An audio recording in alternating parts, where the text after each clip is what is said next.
Hello everyone, I am Lokya Shakti. Now let us revise essay 620 using the work of auditor's expert. Who is an auditor's expert?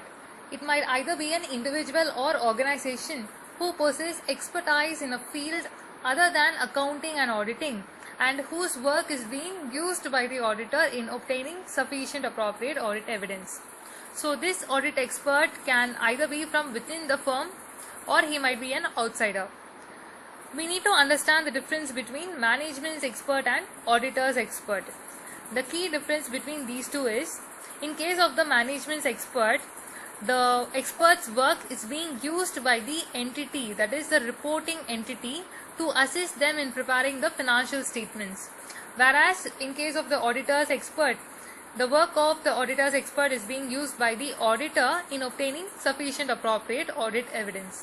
So having understood the differences, let us move on to the requirements of the standard.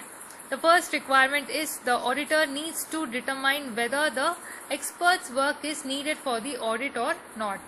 In case if he concludes that yes, we need to consult an expert, then the auditor shall determine the nature, timing and extent of the audit procedures related to the expert's work. For this, he shall take into consideration the nature of the matter that is being dealt by the expert, the risk of material misstatement associated with the expert's work, and the significance of the expert's work with regards to the audit. Then the auditor needs to evaluate whether the auditor's expert has the necessary competence, capabilities and objectivity for the purposes of the audit. The auditor is also required to obtain sufficient understanding in the field of expertise, because this would enable the auditor to determine the nature and scope of the expert's work and evaluate the adequacy of the expert's work. The auditor is required to agree in writing with the expert with regards to the nature, scope and object of the expert's work, the respective roles and responsibilities of the auditor and that of the expert, the nature, timing and extent of the communication between the auditor and the expert, the need for experts' confidentiality with regards to the audit matters. Then the auditor is required to evaluate the adequacy of the auditor expert's work for the auditor's purposes, including the relevance and reliability of the findings of the expert.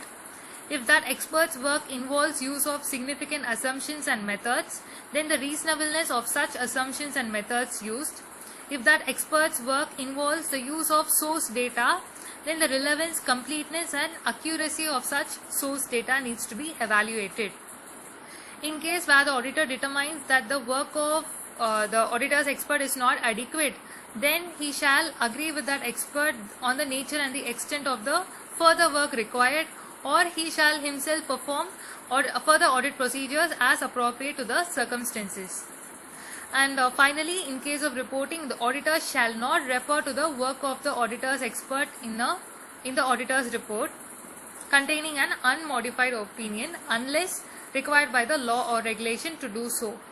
Even though he mentions or refers to the work of the auditor's expert, it does not reduce the auditor's responsibility for his opinion.